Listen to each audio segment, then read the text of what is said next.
एक बार ईमानदारी से अपने दिल पे हाथ रख के सोचिए कि क्या इस नोट बदली से अपराध कम हुआ, भ्रष्टाचार कम हुआ, सरकार को कोई फायदा हुआ, समाज को कोई फायदा हुआ?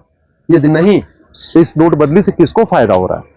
और आपको लगता है अगर ये नोट बदली गलत हो रही है तो प्लीज कुछ देर के लिए अपनी पार्टियों से ऊपर उठ जाइए, कुछ देर के लिए अपने जो पसंदीदा नेता हैं उनसे सवाल पूछिए, ये नोट बदली किसके लिए हो रही है? आज 2000 की नोट बदली मामले पे सुप्रीम कोर्ट में सुनवाई हुई।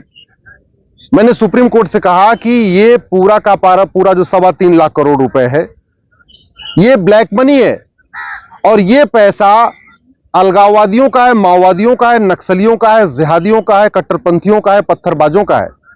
ये जो 3.25 लाख करोड़ डंप हो रखा है, ये जो भी देश विरोधी गतिविधियों में लोग शामिल हैं, चाहे वो ड्रग स्मगलिंग करने वाले लोग हैं, ह्यूमन ट्रैफिकिंग जो मानव लोगों को खरीदते बेचते हैं, छोटे छोटे बच्चों को बेचते हैं, ये जो 3.25 लाख करोड़ है, ये भ्रष्ट अधिकारियों का पैसा है, भ्रष्ट थानेदारों का, भ्रष्ट तहसीलदारों का, भ्रष्ट जजों का, भ्रष्ट कलेक्टरों का पैसा है, ये भ्रष्ट सांसदों, विधायकों और नेताओं का पैसा है।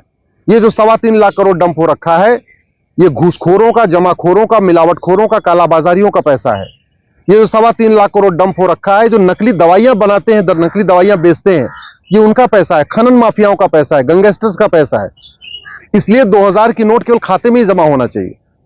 मैंने अपनी तरफ से कोर्ट से बार बार रिक्वेस्ट किया कि अभी कुछ दिन पहले इलाहाबाद हाईकोर्ट ने एक फैसला दिया था कि कुंडली मिलान कर लीजिए, उस पर सुप्रीम कोर्ट ने स्वतः संज्ञान लिया था और स्वतः संज्ञान लेके शनिवार के दिन उस पर सुनवाई हुई थी और जो हाईकोर्ट का फैसला था उसको स्टे कर दिया था। हमारा यह मैटर उस इलाहाबाद हाईकोर्ट के फैसले से ज्यादा इंपॉर्टेंट है। हमारा मैटर इसलिए इंपॉर्टेंट है कि सारा का सारा इल्लीगल मनी लीगलाइज हो रहा है और आरबीआई ने कल प्रेस कॉन्फ्रेंस करके कहा कि 1,80,000 करोड़ रुपए का नोट बदल चुका है। आप समझिए, अभी 10 दिन हुआ है, 10 वर्किंग डे के अंदर 1,80,000 करोड़ रुपए 2000 की नोट बदली जा चुकी है।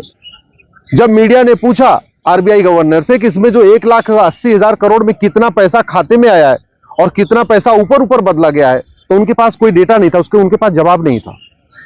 मैं बार बार रिक्वेस्ट करता हूं, इस तरीके का जो ये खेल चल रहा है, इस तरीके से जो टैक्स चोर हैं वो बड़े खुश हैं। जो 10 करोड़ लोग टैक्स देने वाले, ईमानदारी से टैक्स देते हैं, वो जरा सोचिए कि अपना एक एक पाई अपने खाते में जमा करते हैं, टैक्स देते हैं। और जो लोग टैक्स चोरी करते हैं उनको एक ओपन विंडो मिल गई है। जिन लोगों ने अवैध तरीके से, चाहे वो अवैध खनन के जरिए पैसा कमाया है, या जो भ्रष्ट डॉक्टर हैं, भ्रष्ट इंजीनियर हैं, भ्रष्ट नेता हैं जो उन्होंने कमीशन के जरिए पैसा कमाया है, या भ्रष्ट क्लर्क, भ्रष्ट कलेक्टर हैं जो उन्होंने भ्रष्टाचार के जरिए पैसा कमाया, सारा का सारा पैसा लीगलाइज हो रहा है। न सरकार को उसमें कोई टैक्स मिल रहा है, न अपराध पे कोई नियंत्रण हो रहा है। जिन्होंने चोरी डकैती करके पैसा कमाया, अगर वो बदल जाएगा तो उनका तो उत्साह और बढ़ जाएगा, वो तो अपहरण और करेंगे, भाड़े पे हत्या और ज्यादा करेंगे। उनको लगेगा पैसा तो हमारा डूबा नहीं। अगर खाते में आता तो कम से कम अगर सरकार को पकड़ में भी आ जाता। दूसरा, अगर वो जमा नहीं करते तो कम से कम उनका पैसा बर्बाद होता, नदी नाले में बहाते, कुछ तो करते। इस तरीके से जो विंडो मिली है, मुझे लगता है ये हमारे लिए अच्छा नहीं है। मैं माननीय प्रधानमंत्री से निवेदन करता हूं, इस नोट बदली को रोकिए। ऐसी नोट बदली दुनिया में कभी नहीं हुई थी, जहां पे कोई डॉक्यूमेंट दिखाना ही नहीं है, रजिस्टर में कोई एंट्री नहीं होनी है, जमा करने वाले का मोबाइल नंबर नहीं नोट हो रहा है। और ऐसे टाइम में जबकि भारत के पास 225 करोड़ खाते हैं, 225 करोड़ खाते हैं भारत में। गरीब से गरीब आदमी के पास भी बैंक खाता है, 48 करोड़, 48 करोड़ तो जनधन खाता है, फिर पीपीएफ अकाउंट है, सेविंग अकाउंट है, करंट अकाउंट है, पोस्ट ऑफिस का अकाउंट है। टोटल 225 करोड़, 225 करोड़ भारत में खाते हैं। गरीब से गरीब आदमी के पास खाता है। 130 करोड़ आधार बन चुका है, गरीब से गरीब के पास आधार है। फिर यह आधार क्यों नहीं देखा जा रहा है? खाते में पैसा क्यों नहीं जमा कराया जा रहा है? इस नोट बदली से आखिर सरकार को क्या फायदा हो रहा है? इस नोट बदली से मुझे तो नहीं लगता कि सरकार को कोई फायदा हो रहा है।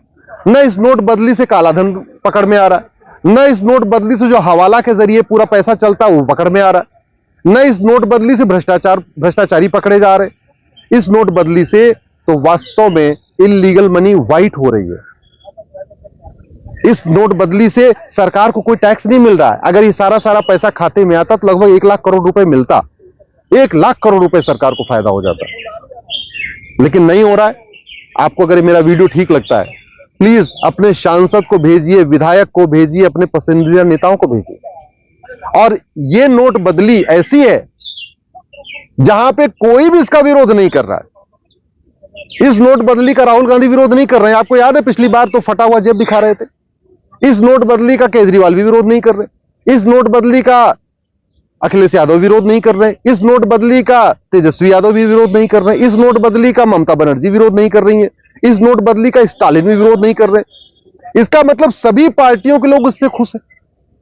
जो भ्रष्ट पॉलिटिकल पार्टियां अपना सारा का सारा पैसा व्हाइट कर रही हैं, जो भ्रष्ट सांसद, विधायक, नेता, मंत्री हैं, वो अपना पैसा व्हाइट कर रहे हैं। जो गैंगस्टर हैं, मुख्तार अंसारी जैसे, जो पैसा अतीक अहमद के खजानों में पड़ा होगा वो भी पूरा बदल जाएगा। अतीक अहमद भले नहीं है, परिवार के लोग तो हैं, तो पैसा पूरा का पूरा व्हाइट हो जाएगा। देश को कोई फायदा नहीं, समाज को कोई फायदा नहीं, अपराध पे कोई नियंत्रण नहीं, तो फिर किस लिए हो रहा है? मेरा निवेदन है, एक बार ईमानदारी से अपने दिल पे हाथ रख के सोचिए कि क्या इस नोटबंदी से अपराध कम हुआ, भ्रष्टाचार कम हुआ, सरकार को कोई फायदा हुआ, समाज को कोई फायदा हुआ? यदि नहीं, तो इस नोटबंदी से किसको फायदा हो रहा है? और आपको लगता है कि ये नोटबंदी गलत हो रही है, तो प्लीज कुछ देर के लिए अपनी पार्टियों से ऊपर उठ जाइए। कुछ देर के लिए अपने नेता, जो पसंदीदा नेता हैं, उनसे सवाल पूछिए कि ये नोटबंदी किसके लिए हो रही है।